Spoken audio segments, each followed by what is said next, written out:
Olá, você está na TV Otimista. Eu sou Erivaldo Carvalho. Este é o programa Política.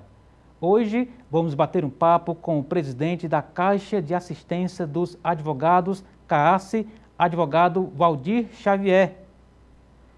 Qual o perfil socioeconômico dos operadores do direito no estado do Ceará? Vamos falar da formação e da atuação do advogado cearense. O que pensa o entrevistado sobre os critérios de escolha para ministro do Supremo Tribunal Federal? Ainda, os planos de Valdir Xavier e da CAASE para os próximos anos. Estas e outras questões a partir de agora no programa Política.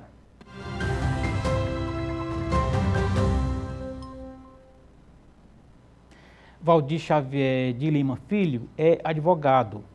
O convidado é representante da Ordem dos Advogados do Brasil, seccional Ceará, perante o Conselho Nacional de Justiça, o CNJ. O entrevistado integra várias entidades, entre elas o Instituto dos Advogados Brasileiros, a Academia Brasileira de Cultura Jurídica e a Academia Cearense de Direito. O convidado também é conselheiro federal da Associação Brasileira de Criminalistas e do Instituto Nordeste de Direito Penal Econômico. Valdir Xavier assumiu recentemente a presidência da Caixa de Assistência dos Advogados da OAB no estado do Ceará, a CAASE. E é com o advogado Valdir Xavier que converso no programa de hoje. Doutor Valdir, muito obrigado pelo convite aceito. Uma honra tê-lo aqui nos estúdios da TV Otimista, no programa Política. Tudo bem com o senhor? Erivaldo, a honra e o prazer são meus. Eu já o acompanho há muitos anos. Nós tivemos a aventura de, lá no começo da minha carreira, num caso rumorosíssimo, e que eu costumava dizer até a você na época, e repeti há pouco tempo, que a dificuldade e toda a seriedade que envolvia aquele momento serviu para forjar, talvez, esse meu caminhar, essa minha trajetória na advocacia e a postura que adotei. Porque a dificuldade era porque o advogado foi talhado e é acostumado a advogar nos fóruns, nas cortes, no ambiente forense, cuja liturgia e cuja regra processual já são pré-estabelecidas, mas no foro político não.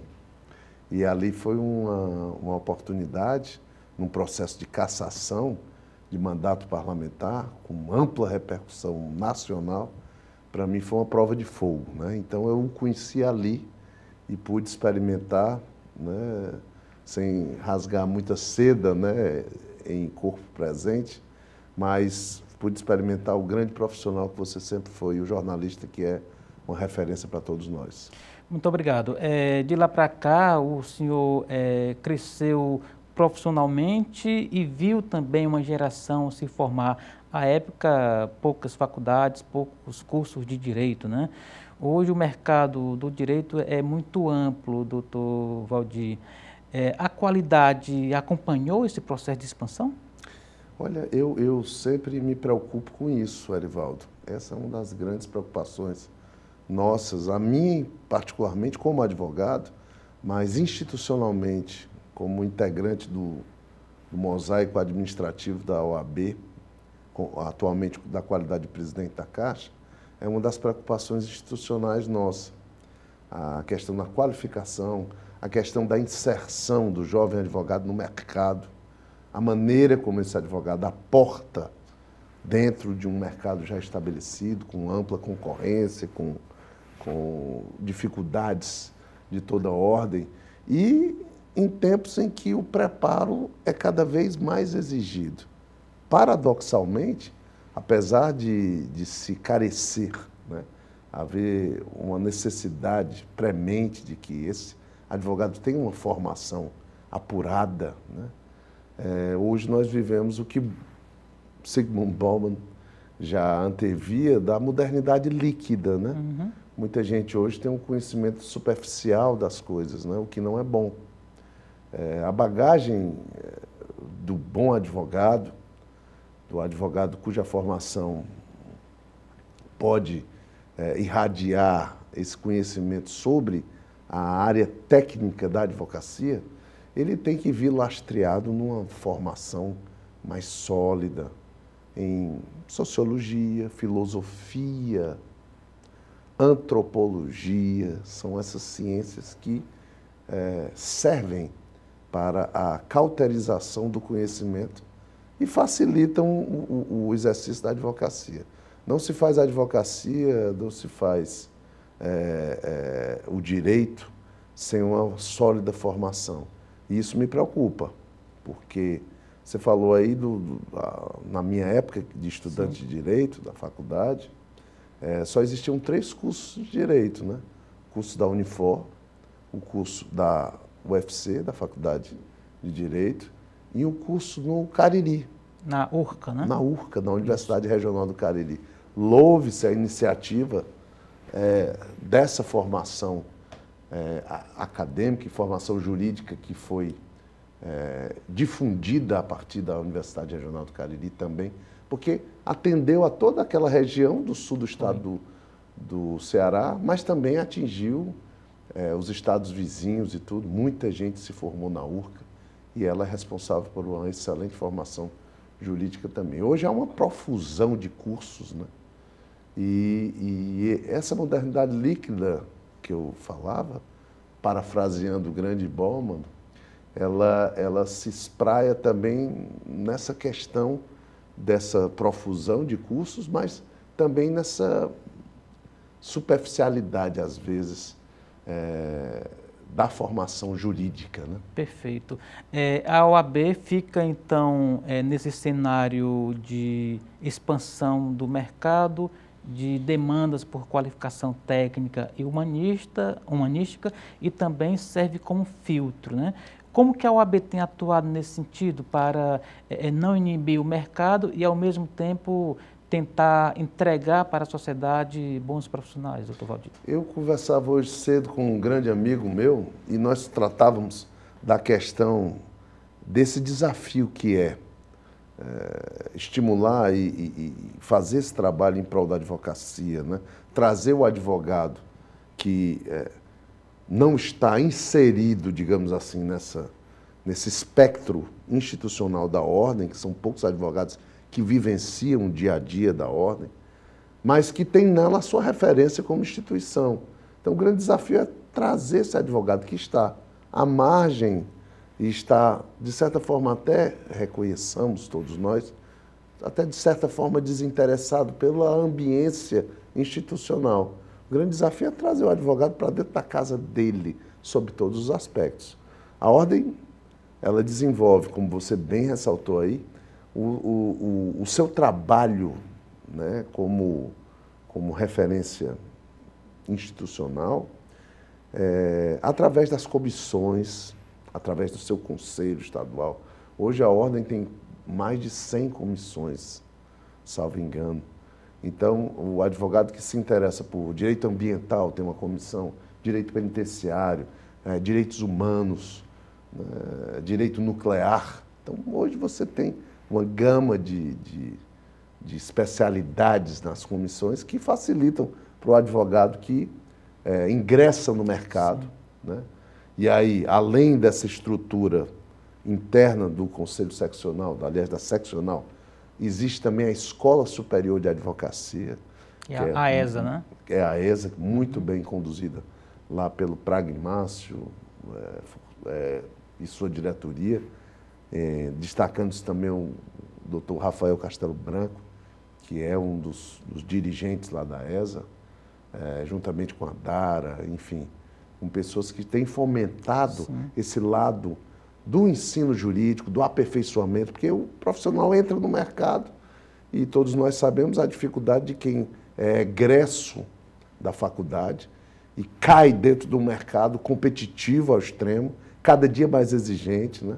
Nós temos hoje uma situação, Fortaleza completou ontem, né? 279 anos, né? Isso. De existência e é considerado uma das cidades dentro do Nordeste a mais destacada economicamente. Então, esse é o mercado que o advogado que sai da faculdade vai enfrentar. Uma cidade que é a quinta capital do país, com um PIB alto mesmo, levando-se em conta a nossa região, as nossas dificuldades econômicas e financeiras, mas é uma cidade que tem um leque de opções. Mas a pessoa que enfrenta esse mercado tem um preparo acadêmico, né? E é por isso que você questionou essa formação, né? Quer dizer, a gente tem essa questão da formação, mas o advogado precisa ser inserido com um apoio também. E a ESA procura fazer isso, a OAB procura fazer isso, e a Caixa de Assistência tem esse dever também de incrementar essa atuação e facilitar, de alguma forma, o acolhimento desse advogado para a inserção no mercado também. Perfeito. Vamos falar daqui a pouco, doutor Valdir, sobre a CAASO, vamos destrinchar alguns pontos importantes. Ainda em relação à formação do advogado, o senhor, que como eu falei aqui rapidamente na abertura do programa, está presente em muitos fóruns, em muitas entidades do meio jurídico. A academia forma, a OAB acompanha, tem ali o apoio, o filtro, etc. E tem o mercado. Alguns profissionais, já ouvi, de que o mercado termina de formar quem saiu meia boca da faculdade. O senhor acredita nessa tese? Eu prefiro acreditar que essa é uma missão dos cursos jurídicos. Da sala de aula, né? Da sala de aula, mas é uma missão muito mais individual. Sempre se falou, e mesmo na minha época de estudante, isso era até mais acirrado até. O acadêmico do direito de uma faculdade do interior do Mato Grosso, do interior do Ceará, do interior do Rio de Janeiro, ou uma faculdade particular sem muito respaldo acadêmico, digamos assim. O acadêmico o estudante de direito dessa faculdade pode ter as mesmas oportunidades do que um estudante de direito de uma faculdade de destaque internacional, como é a Universidade de São Paulo, a faculdade da carteira da OAB é a mesma, né? A carteira da OAB é a mesma. E a formação jurídica, geralmente, ela, a depender do interesse do aluno, ela pode ser equilibrada, né? Nos dias atuais, com muito mais razão, com muito mais fundamento, porque na minha época de estudante, eu até digo isso, sem nenhum constrangimento, né? Porque quem novo não morre, de velho não escapa, né? É verdade. E os tempos passam, né? Os anos passam e a gente vai ficando mais experiente, mais velho. Então, na minha época de estudante, Erivaldo, para você ter uma ideia, você, para obter uma íntegra, por exemplo, de uma decisão de uma Corte Superior, uma íntegra de um acórdão do Supremo, do STJ, você precisava ter uma assinatura de uma daquelas revistas jurisprudenciais, e você recebia periodicamente, semanalmente, quinzenalmente. Não era uma coisa instantânea, como é hoje, que o aluno de direito tem uma discussão acadêmica e quer ver a simetria dessa discussão. Ele vai no celular, né? Não, ele vai só como é que o Supremo Tribunal Federal está entendendo isso. Aí ele faz uma pesquisa por temas, ele faz uma pesquisa por acórdãos, faz uma pesquisa por decisões. Isso instantaneamente, apenas com os cliques nos sites, nos sítios eletrônicos das Cortes Superiores. Isso era inimaginável na minha época. Isso tem que precisar assinar a revista, né? Precisava, e às vezes, quando eu precisava de um acórdão na íntegra, que isso é que é interessante, porque as pessoas... e aí vem de novo aquela modernidade líquida. As pessoas se apegam muito à ementa do acórdão. Não é nem o acórdão todo, né? Tem gente que vê a ementa aqui, me atende, ponto. Mas vamos ver como é que foi forjada, como é que foi construída essa síntese decisória. Vamos ver o que é que disse o julgador, o relator, se houve alguma divergência, qual é o fundamento da discussão. Aí a pessoa precisa ir lá na íntegra, ver os votos divergentes, o que é. Porque isso é que é interessante, né? E aí o Naquela aluno... época era Exatamente. uma odisseia É verdade. para se conseguir isso. Hoje, com um clique, É o verdade. aluno, o profissional, o advogado, os operadores do direito, eu nem gosto muito desse termo de operador, mas os profissionais do direito podem acessar, né, instantaneamente. Perfeito. E aí o atalho acaba sendo prejudicial tanto para o aluno como para o profissional, né? Se ele for Exato. apenas ali na Se ementa. for apenas na ementa, né? Uhum. A ementa que é o resumo do voto que preponderou e se converteu num acórdão, né? Entendi. O interessante é ver a discussão, como foi construída, né? Perfeito. Então é um pouco aquele meio termo, né? Como se diz, o aluno faz a escola, mas o mercado também Seleciona. enquadra, né, ali, O né? mercado enquadra. Porque o mercado, ele eu vou até fazer uma menção aqui a alguém que você conheceu, porque inclusive era um profissional destacadíssimo, tanto como professor, como advogado, saudoso e querido amigo Carlos Roberto Martins Rodrigues. Sim. Roberto era um ferrenho defensor da profusão de cursos. Uma referência nacional na área, né? Nacional, internacional. Basta que os nossos telespectadores saibam, meu caro Erivaldo, que o Roberto foi 5 vezes presidente da OAB. 5 vezes. Foi o presidente que mais exerceu esse cargo em toda a história da seccional cearense da OAB, que completou 90 anos agora. Sim. Com 50 mil inscritos, né? Com 50 mil inscritos hoje.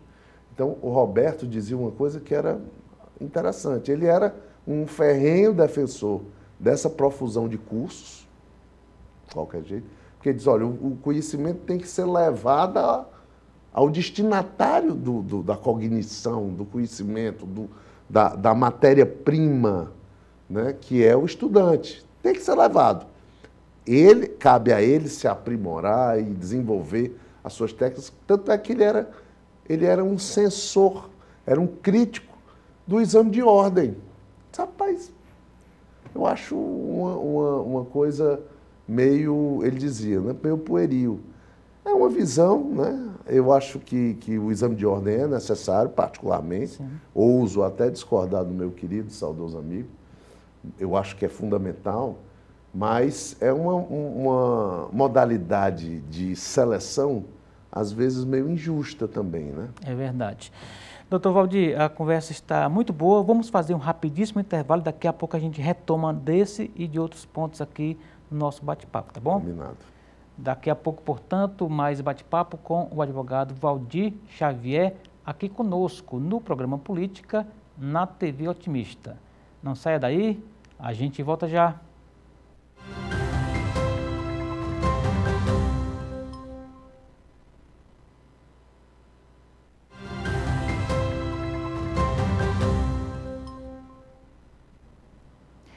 Estamos de volta para o segundo bloco do programa Política de hoje. Você está na TV Otimista, eu sou Erivaldo Carvalho, aqui ao meu lado, Valdir Xavier. Ele é advogado, é presidente da Caixa de Assistência dos Advogados no estado do Ceará e também é encontrado na internet. Como é que faz, doutor?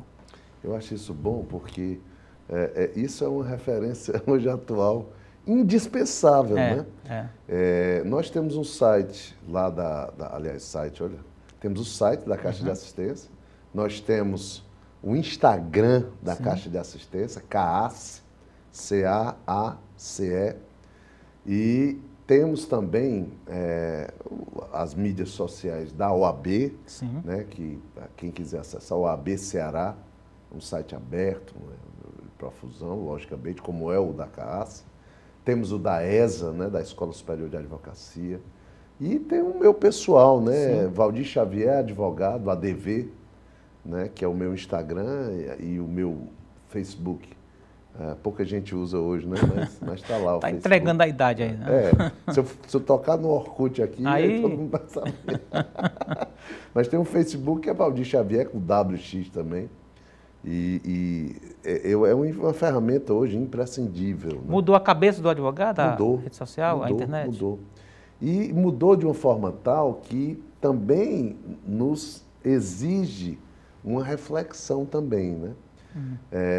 As mídias sociais, as redes sociais, elas são também um veículo que, às vezes, é uma faca de dois gumes, né? A pessoa que não se comunica bem, a pessoa que exagera, por exemplo, em alguma exposição pouco ortodoxa, né? Também paga um preço alto por isso, né? A visibilidade hoje, ela é de uma rede social, você tem ali uma vitrine aberta. As pessoas acessam lá, como é o perfil do jornalista Erivaldo Carvalho. Eu que já conheço, eu vejo lá, tem as matérias dele, tem aquela referência profissional, etc. Você vê que ele tem aquela postura discreta, etc. O advogado fulano de tal, o professor fulano de tal, tem as redes sociais. Hoje, há muitos professores que se comunicam divinamente bem, muito bem, que passam um conteúdo importante para o advogado, para as pessoas que se interessam pelo direito. E isso é boa, essa comunicação é boa. Às vezes, e essa é uma crítica que se faz, e é um cuidado que todos nós advogados devemos ter, cuidado para que essa utilização não seja, de alguma forma, se traduza numa manifestação pejorativa ou inconveniente ou inadequada e tudo. As pessoas têm que ter essa cautela apenas, porque é muita visibilidade. Hoje essa era digital é a era da exposição. Então, todo mundo tem que ter muita cautela em relação a isso. Exato. Né? Nos livros, antes da internet, eu cheguei a alcançar, né, como se diz na linguagem mais antiga, a expressão de que muita luz cega, né? Quer dizer, que às vezes a exposição demais... Luz demais faz cegar. A exposição em excesso prejudica, né? Prejudica, né? E a gente tem que ter esse cuidado. Eu falo isso também porque a conduta do advogado, ela obedece a regras deontológicas, a regras de condutas éticas. E isso se aplica, inclusive, também nesse interface das redes sociais. Né? Perfeito. Nesse ponto, doutor Valdir, recentemente a ordem regulamentou, estabeleceu, enfim, a possibilidade de o profissional da área, né, fazer ali o chamado marketing digital, né, etc. Até onde isso vai? Porque ainda há uma discussão sobre como se deve captar clientes, né, na linguagem mais comum.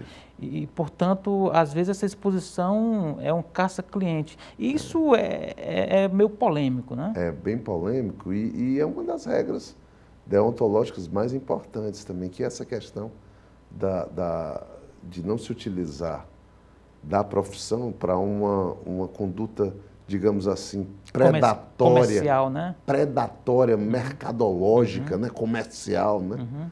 A advocacia é algo muito mais nobre, muito mais elevado, muito mais... e aí eu faço uma referência aqui aos grandes advogados de antigamente que usavam essa expressão e eu costumo reproduzi-la, né? O sacrossanto ofício da advocacia, que cada vez mais deve ser valorizado pelo cidadão, deve ser valorizado pela sociedade, porque sem a presença de um advogado, não há que se falar em liberdade, não há que se falar em democracia, não há que se falar em confirmação da vocação constitucional brasileira. Só existe isso também pela presença de uma advocacia altiva, independente, ética e firme. Perfeito. Doutor Valdir, a gente fala que da força, da presença da internet, das redes sociais na cabeça do advogado, mas também mudou a cabeça do cliente, né? A parte demandada, porque antes daquela reunião, o cliente vai lá no Google, sabe mais ou menos por onde começar a conversa, ele não chega no zero na conversa com o advogado, né? Inclusive tem até um meme, tem umas coisas muito engraçadas, porque é aquela coisa, né? E a gente começou falando sobre isso, veja como o tema é sempre linkado, né? Hoje a gente vive essa modernidade líquida, eu estou voltando ao Bauman para dizer que as pessoas hoje acessam o Wikipédia, acessam o Chat GPT, né? Acessam a internet para buscar um tema E aí a pessoa, olha, eu estou com a ideia aqui de resolver meu problema, vou buscar, vou buscar uma ajuda, um auxílio, uma contratação de um profissional para que esse meu direito seja reconhecido judicialmente.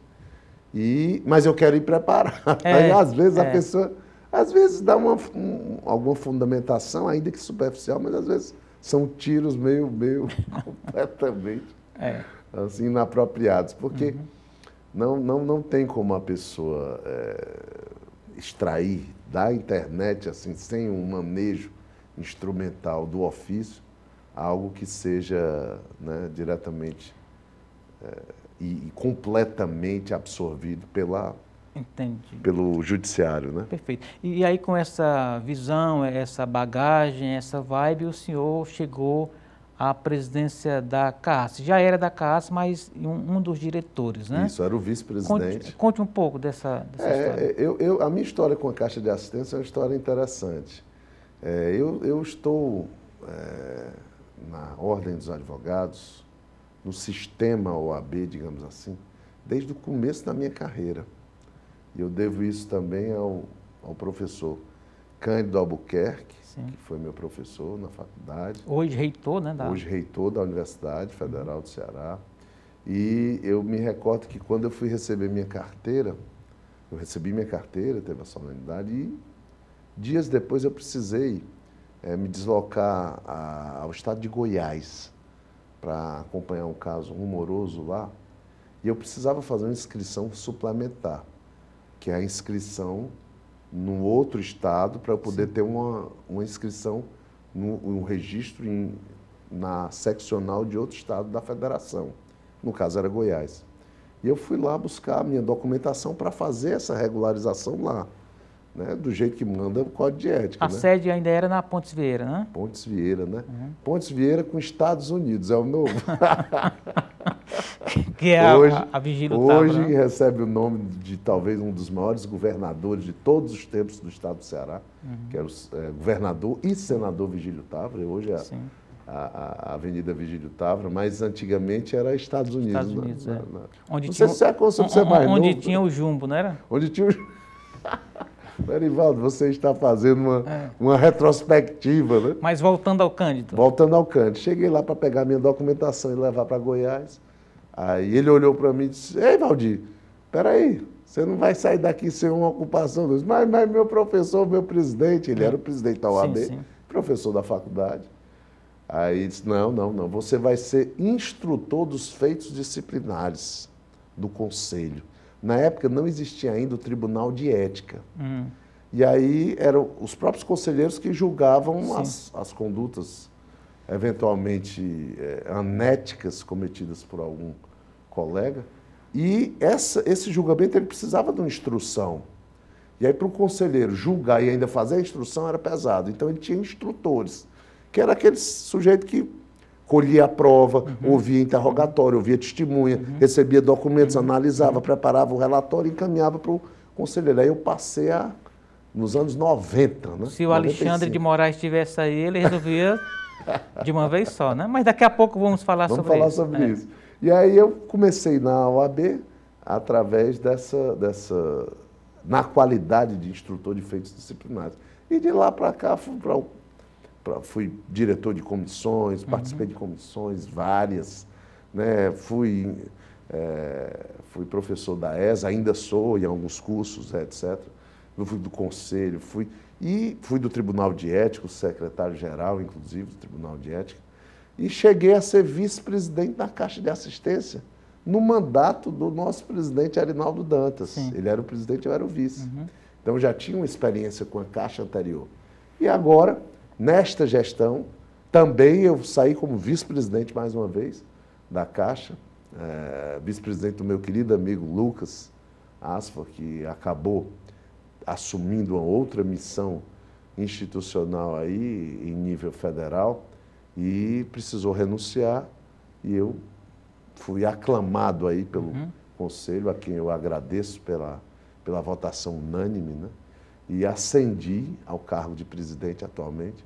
E estou aí à disposição da advocacia, fazendo o meu melhor com as limitações que a gente tem, estruturais, financeiras e tudo, mas me dedicando ao máximo para atender a advocacia. Eu até do dia da minha posse, no dia da votação, melhor dizendo, eu parafraseei o grande escritor madrilhenho, né? Ortega y Gasset, que diz que todo homem tem uma missão, né? A minha missão é ser advogado, o que eu faço com um amor incomensurável e, dentro da advocacia, servir aos meus pares, às advogadas e aos advogados do Estado do Ceará e do Brasil também. Eu falo do Brasil porque, além de todos esses cargos estaduais, eu sempre fui da Comissão de Estudos de Direito Penal do Conselho Federal da Ordem e da Comissão Nacional de Segurança Pública também. Então, já exerci vários cargos também no âmbito do Conselho Federal. Perfeito. Portanto, com essa quilometragem dentro da própria CAASSE, o senhor deve conhecer de perto as dores, né, agruras, do profissional do direito, né? Até aqui na abertura do programa eu disse que a gente iria falar sobre o perfil socioeconômico do advogado, porque alguns advogados já estiveram aqui no programa colocando que a opinião pública mediana identifica o advogado como alguém bem estruturado financeiramente, que tem a qualidade de vida lá em cima. E quando você vai ali para os milhares e milhares de advogados, né, a realidade não é bem assim. Eu queria que o senhor comentasse, por favor. Daí, inclusive, a necessidade da CAASSE. Né? Isso. Bom, uma das premissas nossas é o atendimento, e eu disse isso. Desde a minha posse lá como vice-presidente, eu disse isso. Erivaldo, eu tenho uma vantagem, que eu considero vantagem, é o fato de eu ser um advogado militante do dia a dia, de estar no balcão do fórum, estar nos tribunais, estar conversando com a advocacia sempre, estar recebendo lá na caixa de assistência o advogado que precisa, porque as pessoas não fazem ideia, no senso comum, como você ressaltou, essa imagem do advogado sempre muito bem sucedido, mas isso não isso é exceção, né? Não acredite em tudo que está no Instagram, não, né? Não, o Instagram é uma realidade virtual, né? Não, as dificuldades financeiras, econômicas do nosso país são inegáveis, né? País que convive, infelizmente, ainda convive com um abismo social de desigualdades lacerantes, né? E isso se irradia também pelas atividades liberais, né? Todas. E a advocacia não está fora, né? Então, a Caixa de Assistência, a sua clientela maior é o advogado que realmente precisa, né? Nós temos um serviço odontológico excelente, nós temos um convênio médico com uma cooperativa médica maravilhosa, posso citar aqui um nome, por favor, que peço licença, é a Unimed. Nós temos uma farmácia do advogado, nós temos os equipamentos dentro dos fóruns por todo o estado do Ceará, nós temos hoje representação da Caixa de Assistência nas 17 subseções do estado. Eu coordeno aqui na estadual 17 diretorias de Caixa também, porque nós fizemos células administrativas do sistema da Caixa de Assistência, onde cada subseção tem um presidente da Caixa, da subseção, tem um vice, tem um diretor, etc. Na mesma modalidade uma espécie de rede, né? Exato. Porque aí nós temos sempre reuniões periódicas e amanhã nós teremos, né, na sexta, nós teremos uma reunião, aliás, hoje, desculpe, uma reunião com todos os presidentes de subseção, presidentes de caixa das subseções, porque nós fazemos isso periodicamente para saber como está o atendimento, como está chegando, como estão chegando os serviços e todos esses benefícios que a Caixa de Assistência promove para a advocacia, como é que isso está chegando no interior, como é que está chegando aqui. Porque, além de tudo isso, nós temos um circuito de atendimento das vans que levam um advogado hoje, Arivaldo, que quer fazer uma audiência na Justiça do Trabalho no centro e depois despachar com o desembargador à tarde, por exemplo, no Fórum Clóvis Vilar, onde está provisoriamente instalado o Tribunal de Justiça, ele pode, através de um serviço gratuito, numa estrutura confortabilíssima, lá das vans que a Caixa disponibiliza para percorrer esse circuito de fóruns e de unidades judiciárias do Estado do Ceará e de Fortaleza, no caso. Então, a pessoa sai lá do centro do Fórum Trabalhista, vai para o Tribunal de Justiça, de lá vai para a Justiça Federal da João Carvalho com Zé Lourenço, que são as unidades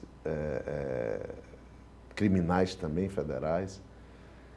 Enfim, tem esse serviço. Nós temos hoje no Fórum Clóvis Bevilacqua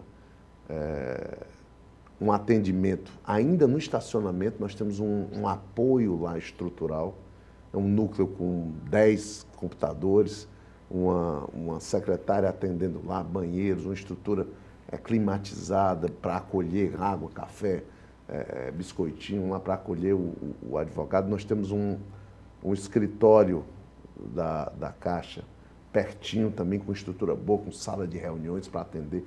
Dentro do fórum nós temos o Espaço CAS. Ainda é no bairro de Fátima ou já migrou para... É outra pauta nossa também. Mas, ainda está... Pois não. Pois não.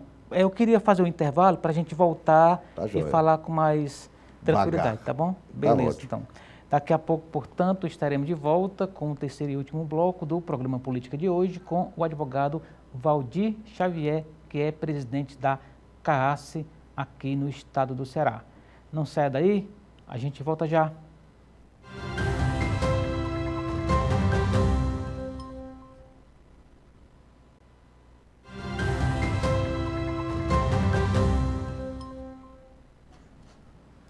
Estamos de volta para o terceiro e último bloco do programa Política de hoje.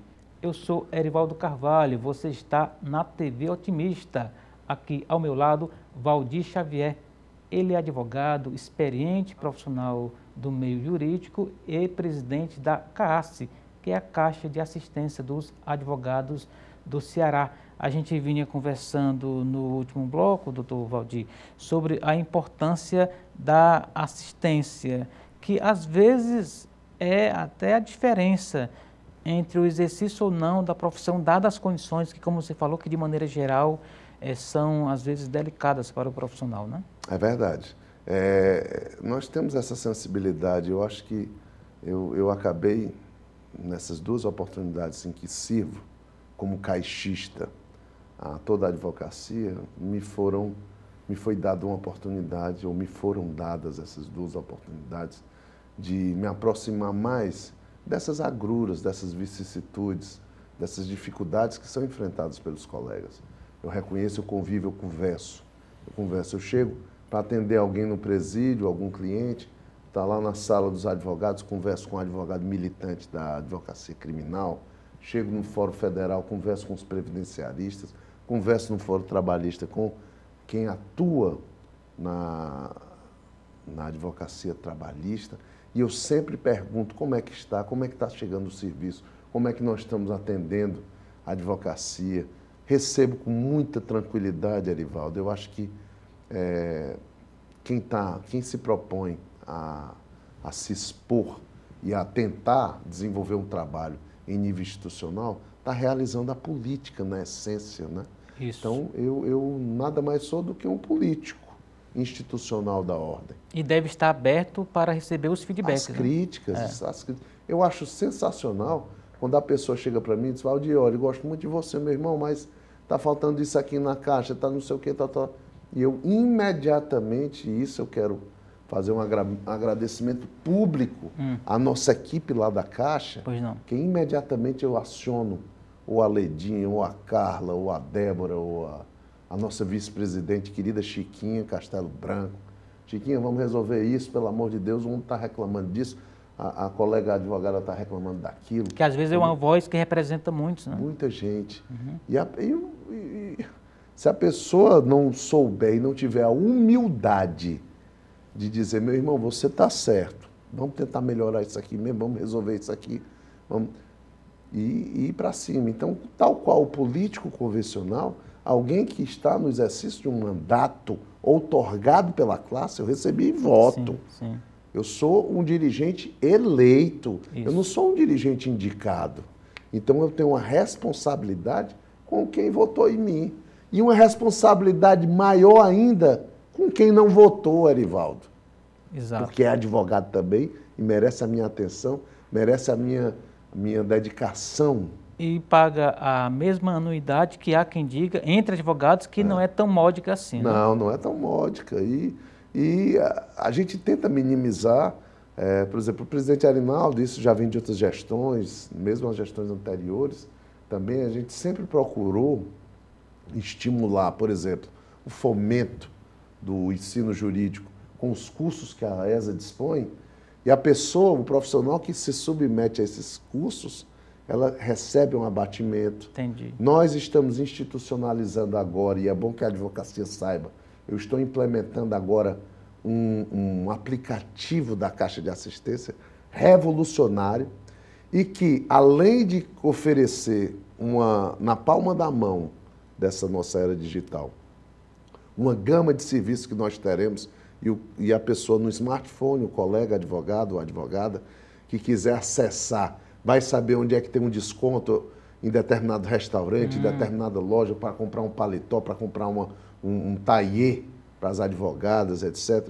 Vai saber onde é que tem uma fisioterapia, onde é que tem um atendimento de saúde. A lista de serviços e parcerias vai estar lá, né? E eu gosto muito de focar nisso, no assistencialismo sem aquela feição pejorativa o assistencialismo institucional, que é dever nosso como Caixa. E aí, a pessoa, por exemplo, nós temos agora um programa de saúde da Caixa, a saúde do advogado. Então, a gente está numa campanha para implementar isso. Nós vamos ter vacinação a partir de segunda-feira. Estou dizendo em primeira mão, é o primeiro programa, é o primeiro veículo de imprensa, é o Otimista, que eu estou aqui dizendo para você em primeira mão, que de segunda até quinta-feira nós teremos o primeiro lote de vacinação de 2023. Então a advocacia pode ir lá, à sede da Caixa de Assistência, lá no bairro de Fátima, ali pertinho da igreja de Fátima, na rua Sebastião Lemes. Assim que desce o viaduto, dobra à direita. Dobra à direita lá na esquina. Lá tem um pessoal sorridente, simpático. E quem não estiver simpático, me diga para eu tomar as providências. Mas estamos com esse primeiro lote, vamos implementar agora esse aplicativo que vai ser revolucionário, porque eu falava da anuidade, porque quando você vai utilizar agora, a partir do aplicativo, determinada aquisição de um serviço, vai ter um cashback. Eu sei que é muito anglicanismo hoje em dia, mas terá um retorno financeiro para a instituição na utilização daquele aplicativo, na compra, na aquisição de algum bem ou serviço. Né? O aplicativo já está ok? Já está rodando, não? Vai começar em maio. Em maio, né? A partir do 1º de maio. Já tem nome, é CAAS? É o aplicativo da CAAS. E eu vou fazer uma divulgação intensa sobre isso. Você falava da sede, a sede está lá. Hoje eu vou veicular também um vídeo agradecendo esse tempo em que a sede foi ali, no bairro de Fátima, mas cumprindo uma promessa de campanha nossa, nós vamos construir a nova sede da Caixa de Assistência ali vizinho, no espaço contíguo à Ordem dos Advogados do Brasil, lá, seccional cearense, ali na Washington Soares, bem do lado vai ser a sede da Caixa de Assistência. Porque aí o advogado vai e já resolve várias outras coisas. Outras coisas e está ali no sistema, né? Isso. E o ideal é que haja esse intercâmbio institucional. A pessoa vai à sede da seccional, embaixo, no primeiro andar, tem a ESA, a Escola Superior, ao lado vai ter a Caixa. Então, há uma multiplicidade de atendimento ao advogado para comodidade dele, vai em um só canto e resolve tudo. Perfeito. Né? Essa sede, e aí outra notícia de primeira mão, rapaz, você, Arivaldo, tu tem muito prestígio, porque você está recebendo todas as notícias em primeira mão. Nós estamos lançando hoje o edital para a contratação da construtora que vai realizar a obra. Então, vai ser disponibilizado, nós constituímos, em nome da transparência, que é um dos vetores da minha gestão, é a transparência absoluta, para que o advogado que acesse lá o portal que nós criamos, portal da transparência, para essa obra, que vai ser disponibilizada a partir de amanhã. O advogado que acessar vai saber quanto vai ser destinado para a obra, quem foi classificado, quem está na disputa, enfim. Nós vamos fazer uma seleção tal qual um modelo licitatório. Entendi. Primeiro qualificando as empresas, depois discutindo qualidade e preço. Perfeito. Para melhor atendimento. Nosso objetivo é atender a advocacia e realizar o melhor em favor de toda a advocacia cearense. Presidente, historicamente, quem dirige a CAASA, até pela capilaridade junto à categoria, tem pretensões maiores, no caso de chegar à presidência da OAB propriamente, né? Como estão esses planos? O atual presidente, Erinaldo Dantas, é reeleito, né? Portanto, a disputa estará em aberto no final da gestão atual, né? O senhor é de um grupo, né? A OAB também tem as suas questiúnculas, né? Internas, como qualquer grande entidade. Isso está no horizonte do senhor? Nunca deixou de estar, né? Porque qual é o advogado que é ligado à instituição e não almeja um dia presidir a sua maior instituição, né? A sua seccional, enfim, sempre esteve no meu horizonte. Mas você disse a palavra-chave. Eu sou de grupo. Então, quem vai deliberar sobre isso é o meu grupo, é a advocacia. E aí eu recebo sempre, Arivaldo, com muito carinho, muita afetuosidade, todas as manifestações espontâneas dos colegas, das colegas advogadas que chegam para mim. Eu quero lhe ver lá no presidente da OAB. Eu depois vá dizendo isso para quem manda. Mas é brincadeira. Na realidade, eu tenho muita tranquilidade em relação a isso. Sei que é um ônus muito, muito pesado. Olha, quem não está no meio da institucional da ordem, talvez não faça ideia do que é ser um presidente da ordem. Certo. Todo presidente que eu tive a aventura de conhecer e de acompanhar, né, isso já faz muito tempo, eu vi o que é um trabalho, um serviço abnegado, né, de devoção Mas absoluta, ajuda, né, no perfil profissional, propriamente dito, ser presidente da... Ajuda sim. Que acaba tendo ali um network, etc. É inevitável isso. Mas há um preço muito alto. Porque é um preço de renegar a família, renegar, às vezes, o próprio escritório. Por isso é que é uma faca de dois gumes, estou usando esse adágio popular mais uma vez, mas para expressar de uma maneira bem mais coloquial o quão difícil é ser presidente da OAB. Perfeito. A gente não está ainda na campanha, mas eu fiz a promessa no início de a gente falar rapidamente sobre essas questões mais ligadas aos tribunais superiores. Sim. Como está o judiciário brasileiro, doutor Valdir?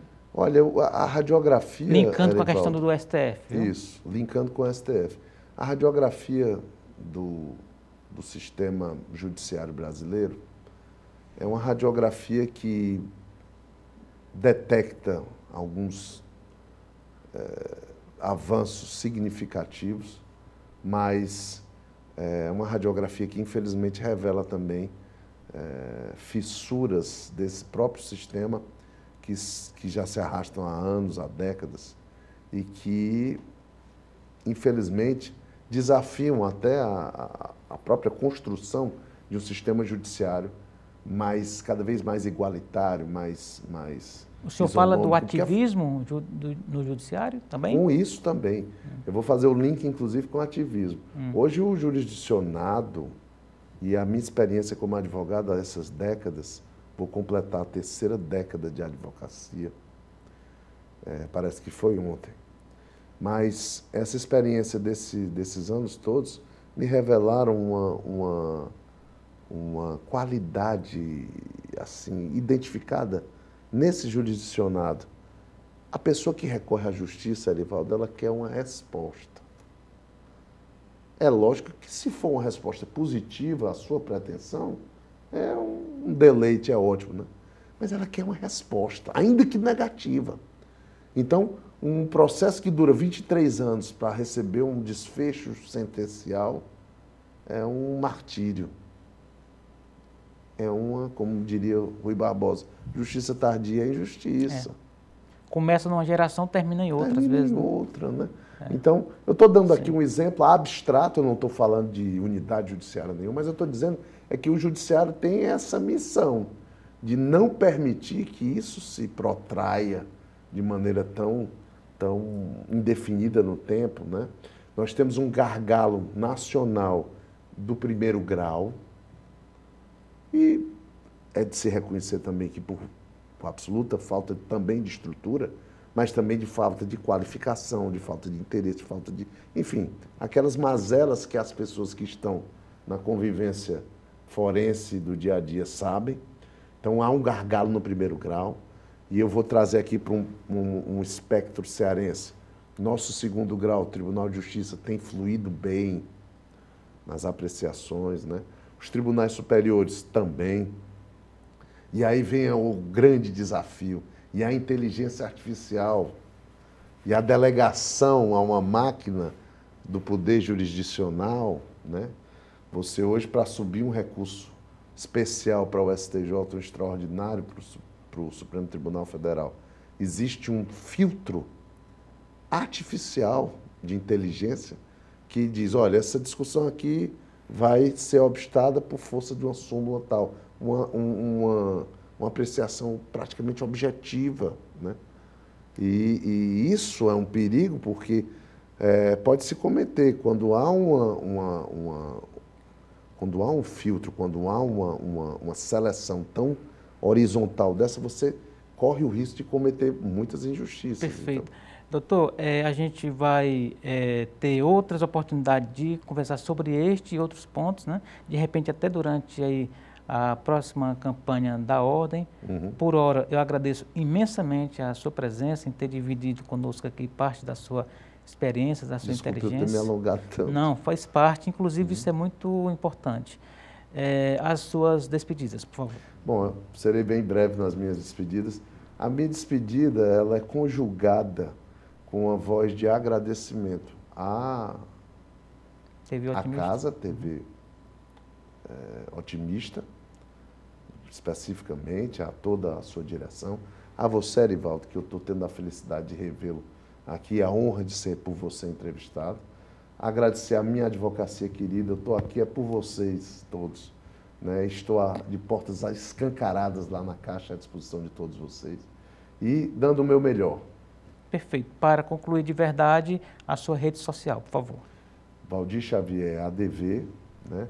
No Facebook, Valdir Xavier, tudo com WX, e as redes institucionais da Caixa de Assistência, da OAB e da ESA.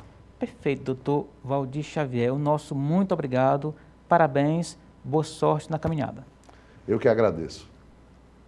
E assim, chegamos ao final de mais uma edição do programa Política. A todos o nosso muito obrigado pela companhia. Até o nosso próximo encontro. Forte abraço.